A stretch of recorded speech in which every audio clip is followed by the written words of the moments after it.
Focus on Headline.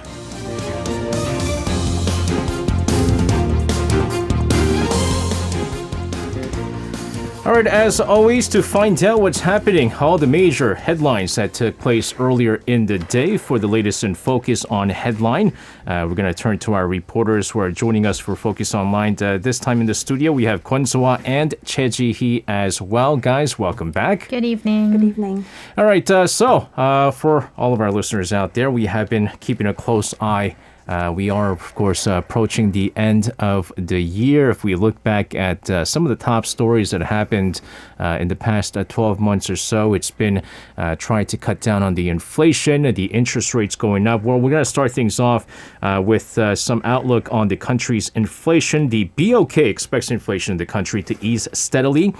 This thanks to stabilizing oil costs and the impact of the economic slowdown at home and abroad as well. But supply side uncertainty is expected to linger for the time being here. Ji-hee, you have the details of this. You're going to start us off. So South Korea's central bank said the country's inflation is likely to grow at about 5% for the time being, but price growth will slow down steadily.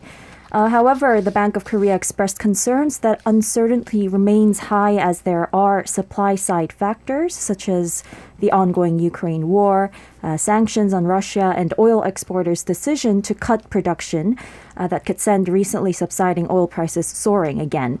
And in a report on its assessment of inflation conditions, it said, quote-unquote, going forward, consumer prices will likely grow at around 5% for a period of 3 months. But the upward pace will slow down as oil prices hikes are expected to subside and downside pressure from the slowing economy will mount. And the latest projection came as the central bank has hiked its benchmark interest rate by a combined 2.75 percentage points since August last year. And this was to tame inflation that has risen at the fastest pace in more than 2 decades, and the current rate stands at 3.25%, as we know.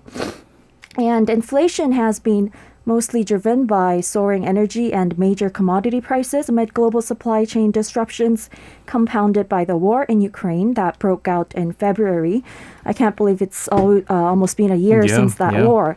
And in July, the country's consumer prices jumped 6.3% from a year earlier. And this was the fastest rise since November 1998. And the BOK Governor Lee Chang-yong said consumer prices could grow at a steadily slow pace next year, but they will continue to rise faster than the central bank's midterm target range, which warrants the central bank's continued focus on fighting inflation going forward. And when he was asked during the press conference if the 3.5 percentage would be the terminal level of the current rate increase cycle, Lee said the level is not what the BOK will push for, but it's subject to change depending on economic conditions moving forward.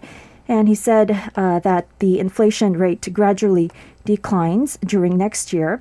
It will continue to remain a level exceeding the 2% target. And the BOK will hold next year's first rate-setting meeting in mid-January. Yeah, that's right. And kind of looking at different numbers that have been coming out from some of the economic experts, obviously the inflation figures for South Korea is very different compared to some of the other countries like in the United States and in Europe as well. The U.S. seeing something like around in the 7% range, whereas the Eurozone, something like 10% range. And so they're saying, of course, even with the U.S. Fed, they do expect the inflation. They have a target of 2% as well, and they're saying it's going to probably take them quite a long time as well. But so amid the global economic downturn, large companies in the country operated below 80% of their capacity in the third quarter of the year. So tell us more about the current situation right now. Sure. The average capacity utilization rate of 200 companies stood at 78.4% in the July to September span. According to Corporate Tracker Leaders Index, which analyzes the top 500 domestic companies, said on Tuesday that's a drop by 2.1 percentage point from the year before, and also down 1 percentage point from Q3 of 2020, and that was the first year of the COVID-19 pandemic. Capacity utilization, let me explain a little bit about the capacity utilization. It's an important measure for a business or economy, and in a production firm, full capacity is defined as being able to produce at its maximum level, and the capacity utilization rate is the relationship between the actual and maximum potential outputs. Industry watchers attribute the decline to a weak performance in production on the heels of the global recession, thus a sluggish demand, although production capacity has been expanded on the back of an increase in facility investment. So let's take a look at the categories. There were 14 in total that were assessed. Construction material manufacturers saw profits plunge to the lowest and by the biggest amount. The capacity utilization rate came at 70.5%, down 7.4 percentage points from the third quarter last year. And that's especially affected by the frozen real estate market. Ship and machinery makers also experienced drops by 7.4 percentage point to 72.9%. And other drops were experienced in the energy companies, petrochemical makers, and distribution firms as well.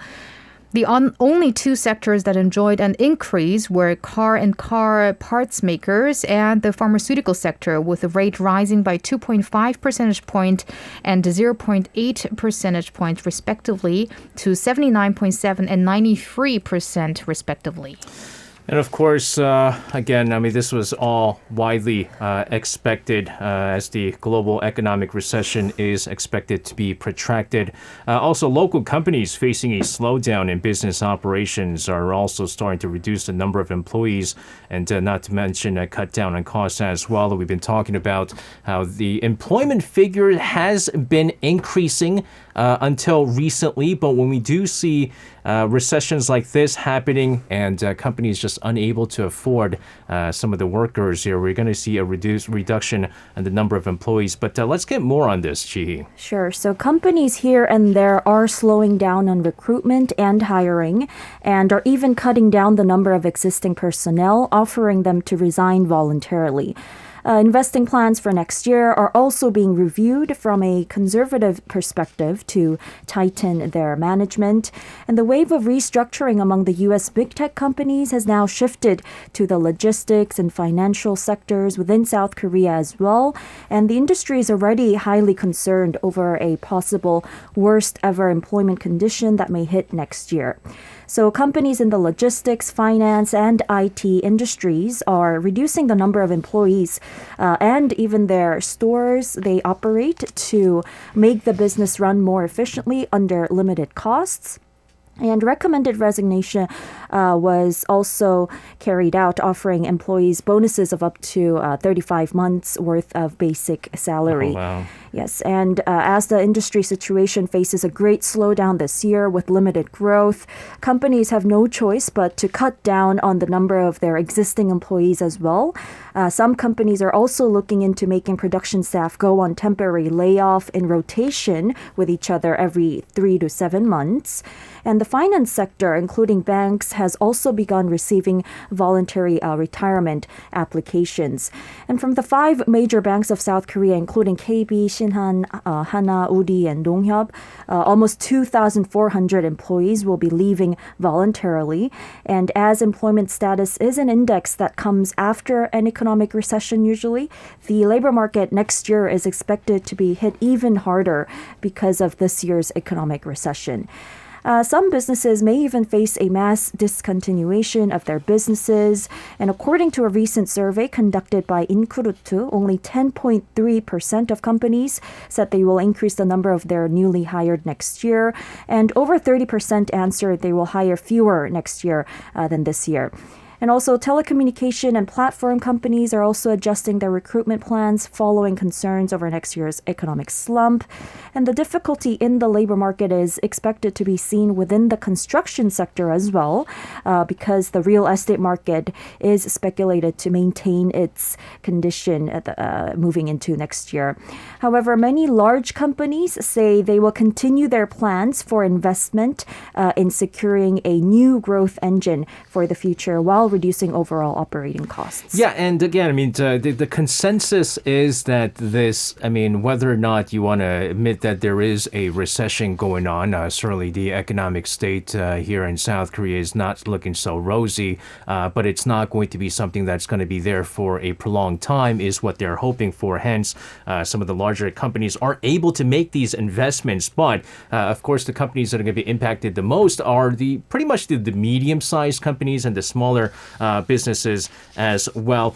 Staying with industry news, the South Korean government's quick response to the U.S. Inflation Reduction Act. This is drawing positive assessments from car importers, both in the U.S. and Europe as well. So, are you going to fill us in on this? Right. These assessments are referring to the South Korean government's preemptive, all-out efforts to minimize potential damage that the Inflation Reduction Act could cause on South Korean companies, as the IRA only subsidizes electric vehicles produced in North America.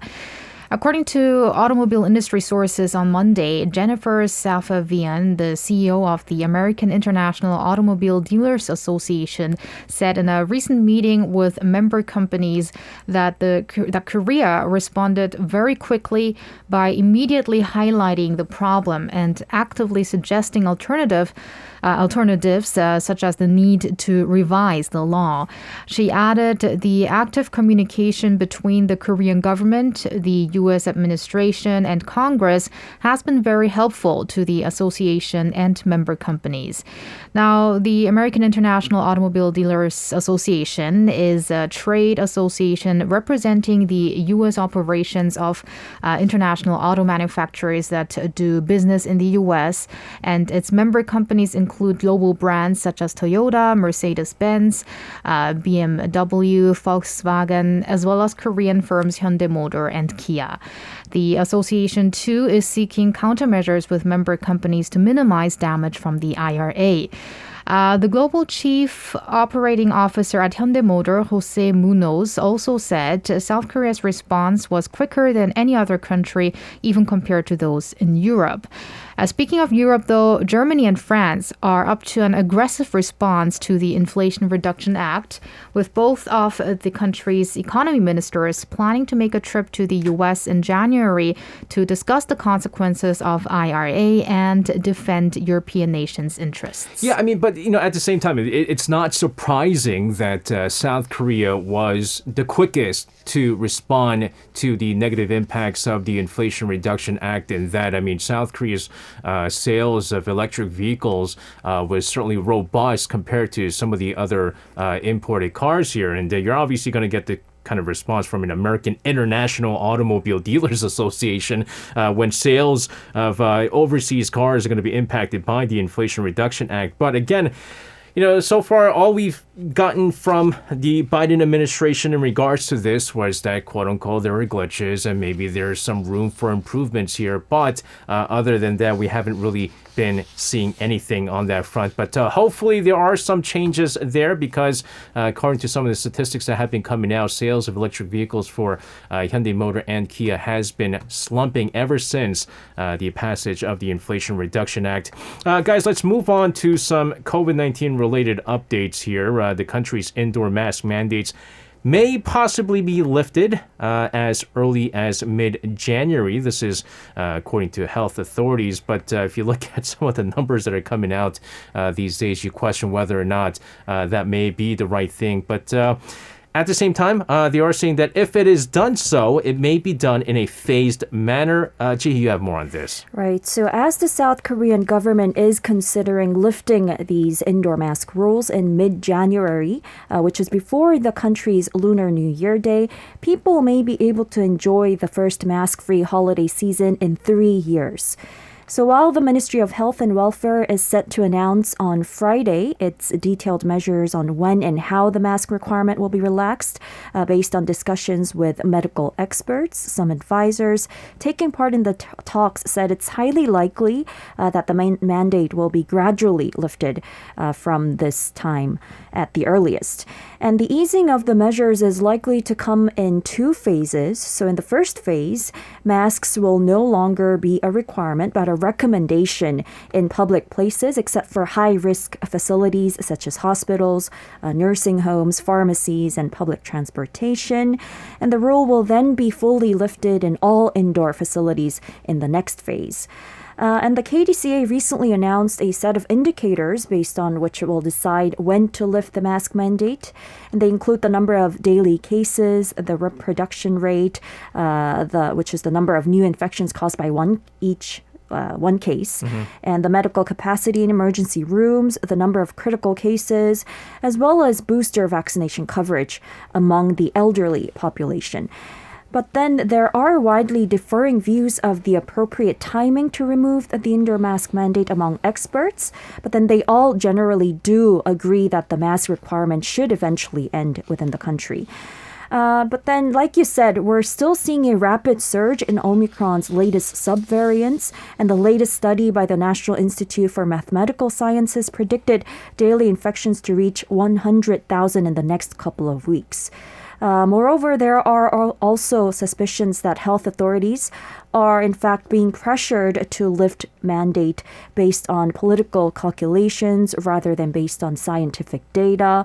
And discussions on dropping the indoor mask mandate, in fact, gained momentum after Daejeon City Hall and South Chungcheong Province requested the central government to ease the requirement earlier this month. Yeah, and I think, I believe it was South Chungcheong Province and maybe Daejeon as well. Those are the two areas that basically said, listen, I think this should be done on an individual government rather than a central government basically putting the regulations on the entire country, because their argument is that some of the regions in South Korea, the numbers aren't as bad. And so some cities and some provinces should be able to lift the mask mandates a bit quicker than, let's say, Seoul and the surrounding areas where the vast majority of the cases are happening. So it's almost 3 years since we first reported. A month from now, it's actually going to be exactly 3 years, right? It is, because January 20th was the first case in Korea. Yeah, exactly. And so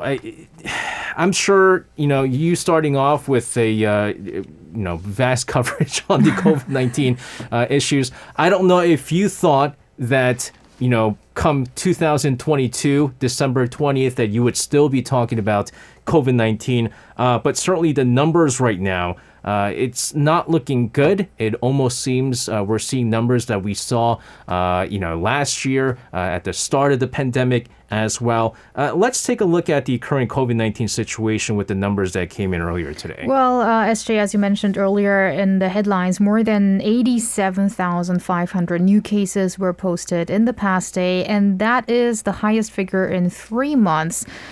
Compared to a week ago, it's a rise by over 700 cases, and compared to 2 weeks ago, almost 10,000 more cases. So it looks like we are seeing a slight rise from last week, but compared to 2 weeks ago, it is quite a surge. And this is as we are seeing more and more of the BN1 subvariant of the Omicron spreading, and also what's a big concern is that also we have the seasonal flu, more and more people. So we're looking at maybe another increase in a so-called twindemic. And it's not only the daily number of people that are getting infected that's concerning, but the number of people that are in serious or critical condition has been at the 500 level for the third consecutive day, and so at 519 as of this Tuesday. And since on the 18th, when we had the first number of 500 cases for the first time in a long time, that was also for the first time in 90 days, so around 3 months. Also, in the past day, 56 people were said to have were reported dead from the COVID-19 virus. Meanwhile, the Korea Disease Control and Prevention Agency, which has been long in charge of the COVID-19 pandemic, has a new chief starting today. Or maybe it was yesterday officially. But anyways, we have a new chief. That's Dr. Ji Young-mi, who was the CEO of the Institute Pasteur Korea. And interestingly, I just met her last month on Jeju Island. I was at an international conference emceeing for an event where people were talking about cooperation on virus prevention on an international front. No, I was just thinking if I think I also met her too. Maybe she was at Arirang before For as a interviews. guest Yeah, because yeah. at the event I heard her English was perfect. So Yeah. and she also used to be a member of the WHO International Health Regulation Emergency Committee on COVID-19. And on her first day in office as the commissioner of the KDCA, she vowed to take a step closer to the recovery of the people's daily lives by managing COVID-19 as a controllable trend. And she now serves as the third KDCA chief since we had the pandemic. That's following Jung Eun-kyung and Baek Kyung-nan. So I noticed they're all female leaders of the KDCA. Yeah. What's of the numbers that are coming out that's also very concerning is the fact that there's I've been seeing a lot of people get reinfected. Right, there's been people around me getting reinfected. They had COVID back earlier this year, and even with the same Omicron variant, they're getting reinfected, and this is despite the fact that they've gotten the booster shot and so forth. Now, which raises the question now, because I'm going to be honest with you, ever since I've got the booster shot and I was infected with COVID back in, I believe it was like end of February that I got COVID, I haven't gotten another shot since, and I'm thinking maybe it's time that I should start getting another shot because I'm considering that too. Because I thought I was like, hey, I got COVID, I should be good for another year, but then all of a sudden you see all the people around you get reinfected, and I'm thinking maybe I should get the vaccine once again. Nevertheless, let's move on to other issues. We've certainly been covering a lot on North Korea's recent advancement in their missile technology, satellite technology, and so forth. This time, North Korean leader Kim Jong-un's sister Kim Yo-jong publicly dismissing doubts about North Korea's satellites, ICBM technologies, by criticizing those questioning the regime's assertion of having made great progress in its satellite and ICBM capabilities. Ji, you're going to fill us in on this. Right. So Kim Yo-jong, Vice Department Director of the Central Committee of the Workers' Party of North Korea and the North's leader, Kim Jong-un's sister, took issue with a view among experts in the outside world, including those in South Korea, that low-resolution black and white images of Seoul and Incheon, which were released by Pyongyang the previous day, are too crude to be satellite photos. So Kim issued a statement today criticizing those who questioned the regime's such capabilities, and the North claimed the launch of rockets as part of its military reconnaissance satellite project and made public those two photos, which were presumed to be taken from a mock satellite. And some experts said the quality of these images was too poor. It was poor. Yes. And Kim said it's inappropriate and hasty to assess the North's satellite development capabilities and relevant preparations with the two photos alone. And she also condemned those who questioned whether the North has mastered the atmospheric re-entry technology for its intercontinental ballistic missile. And some critics accused the North of disguising this development behind a facade of space launches. And regarding such doubts, Kim Yo-jong promised North Korea would not disguise such acts and has proven it is willing to openly test ICBMs as it did with the Hwasong-17 launch last month and a new solid fuel engine last week intended for use in a new class of ICBMs.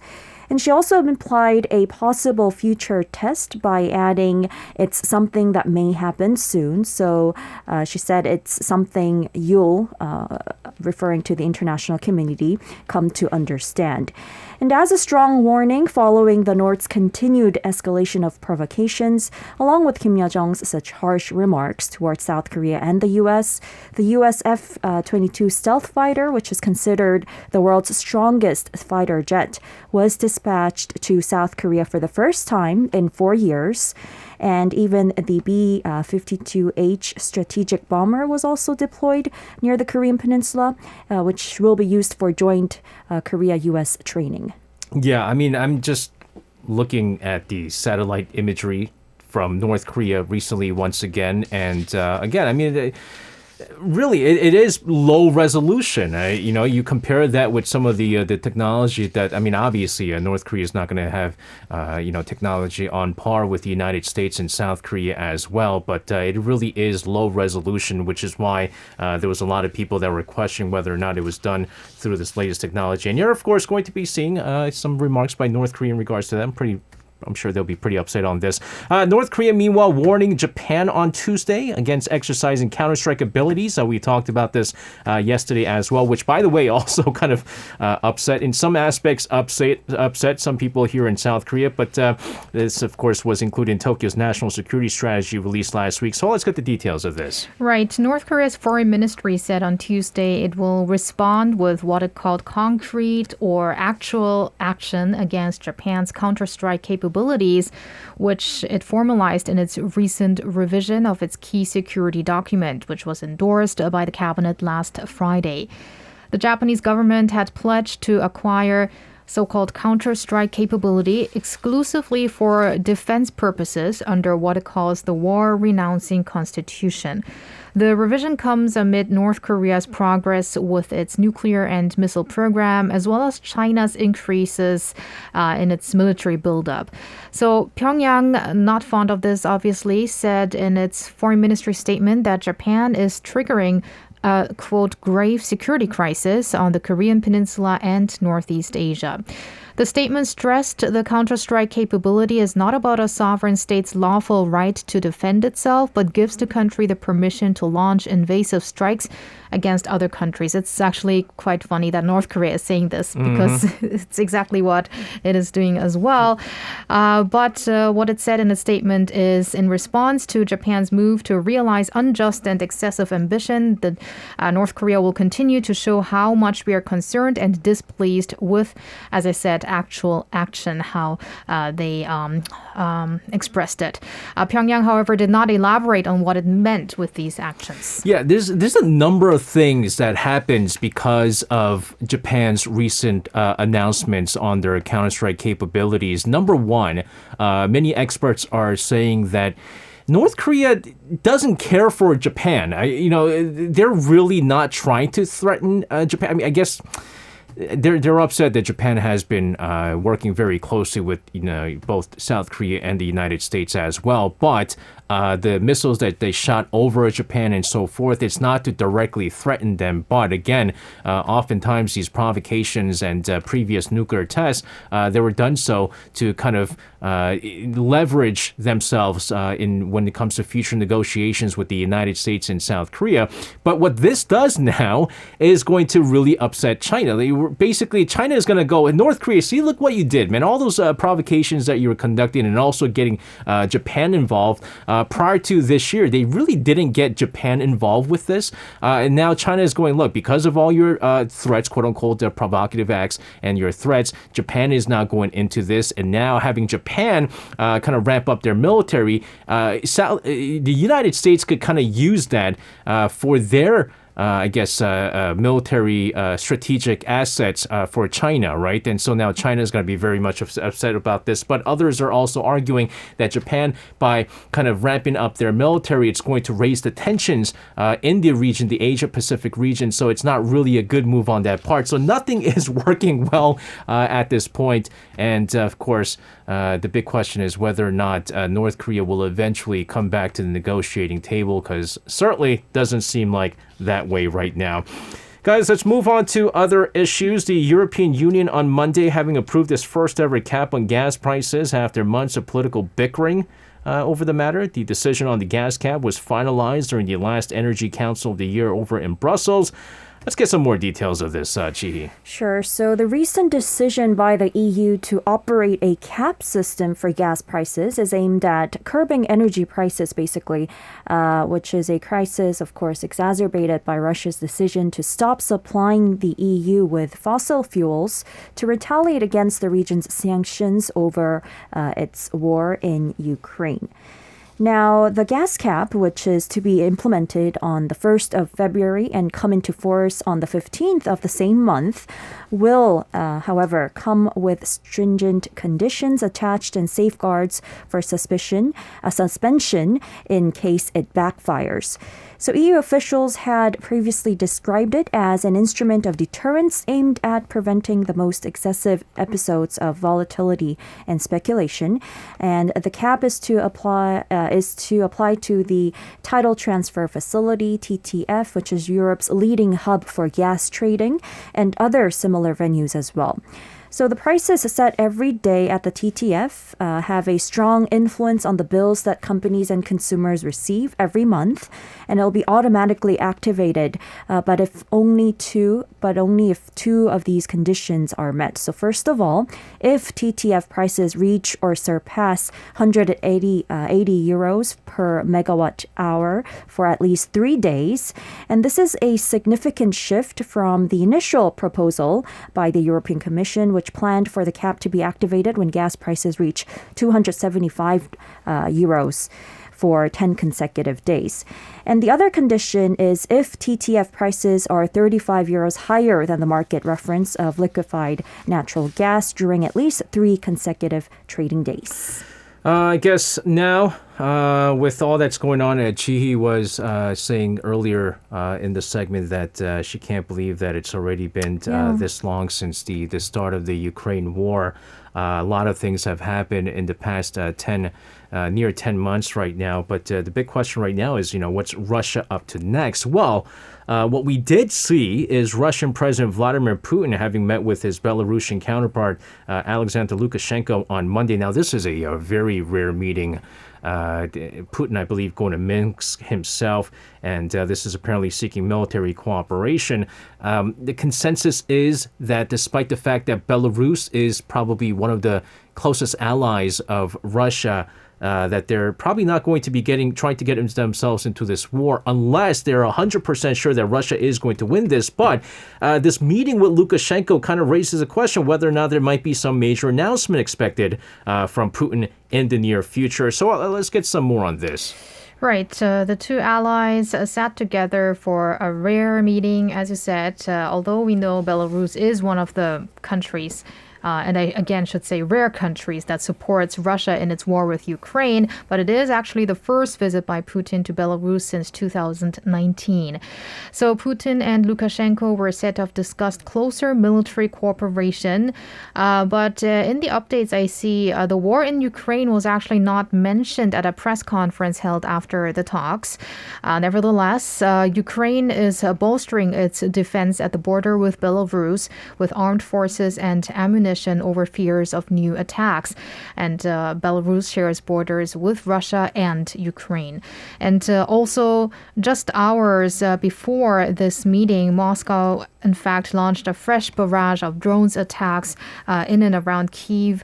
And also, the major announcement that you mentioned, SJ, that was a forecast made by a broadcaster in Russia, which said we are waiting for important statements, and those are expected to come out maybe this week. So we will have to see what kind of major announcements that could be. I mean, it's probably unlikely that Russia will come out with an announcement saying that they'll fully pull out of Ukraine, right? Although I think a lot of people are maybe hoping that's the case here. But look, I mean, all the things that has happened so far, I think Russia did not think going into this invasion that it was going to take this long. But there's a lot of experts at the same time saying that this war might, fast forward a year from now, 2023, December, this war might still be happening is what a lot of people are saying. It's really unfortunate. So again, what major announcement that'll be, we'll have to continue to keep a close eye on that. Guys, thank you very much for coming in today with your reports. Please stay safe, and we'll see you guys again. See you. You can listen to Korea Now with me, SJ Lee, by downloading the Arirang Radio application, or tune in online by visiting www.arirangradio.com. So make sure you tune in Mondays through Fridays, 6 p.m. to 8 p.m. Korea time.